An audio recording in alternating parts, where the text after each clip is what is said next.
I say our democracy is at stake. But you know what, folks? It really is.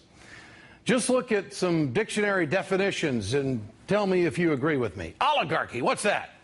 Well, let's see. An oligarchy is a government in which all power is vested in a few persons or a dominant class.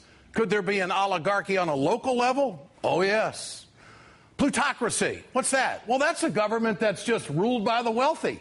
You think the table is set for that? Damn right it is.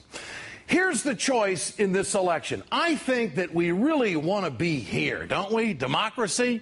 You know, when we could easily fall down to here and here, depending on what part of the country you're coming from.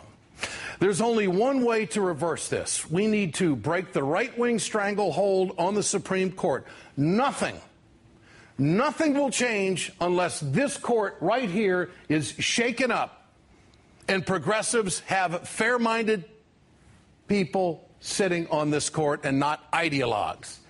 We're going to find out on Thursday with the health care debate if this guy right here, Chief Justice Roberts, if he's an ideologue or not, because they're really bending to the right. There's a few surveys out there that I'll share with you tomorrow night to show you exactly just how right-wing this court is. I spoke to E.J. Dionne's class at Georgetown University last year, and I told them that I thought that George Bush was one of the best conservative presidents this country's ever had. That's right, George W. Bush, because what he did was he gave 2 rounds of tax cuts to the wealthiest Americans, and he put 2 ideologues on the Supreme Court, which turned the court to where we are today. And we not only have Citizens United on a national level, we have Citizens United all the way down into the state level, where they're going to go to Montana and say, you know, for 100 years, you guys have really screwed it up. And you know what it's going to do? It's going to open the doors for guys like Harold Hamm to go in and cash whip judges the way that Blankenship dude did in West Virginia. You don't think it can happen everywhere? It can. So when I said last night that I think that we've lost a piece of America and that democracy is being threatened, this is what I'm talking about. Get your cell phones out. I want to know what you think. Tonight's question. Does the Citizens United decision mean the end of democracy in America? Text A for yes, text B for no to 622-639. You can go to our blog at ed.msnbc.com. We'll bring you the results later in the show. Joining me tonight is Senator Bernie Sanders of Vermont. Senator, you have the floor. What is the scariest thing about what I have just said about Citizens United at the local level? You know what the scariest thing is? You're right, Ed.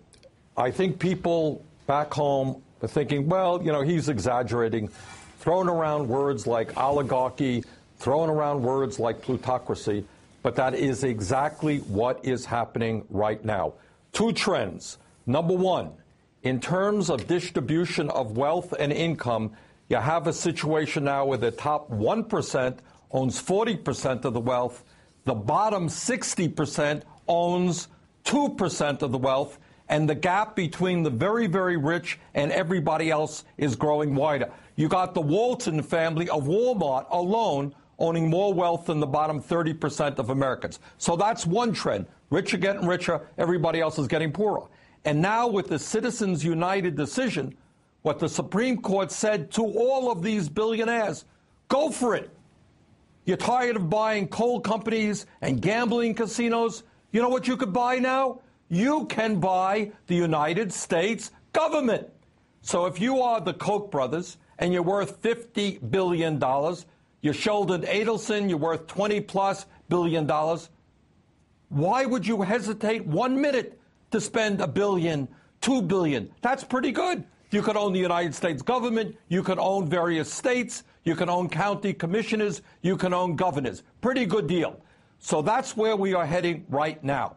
Now, immediately what we have got to do is we've got to do everything we can to overturn this disastrous Citizens United decision. Some of us have brought forth constitutional amendments short term, and I think within the next couple of weeks we're going to bring legislation to the floor of the Senate called the Disclose Act. Disclose Act does 2 things. Number 1, if you're putting money into campaigns, you got to tell the world immediately who you are. No more anonymity. Number 2, perhaps equally important, you want to put ads on television, you're going to have your pretty face right up there on the TV screen. If you are the CEO of the corporation that's doing the advertising, and you got to say, I approve this message. You think Republicans will go along with that, Senator? No, I don't.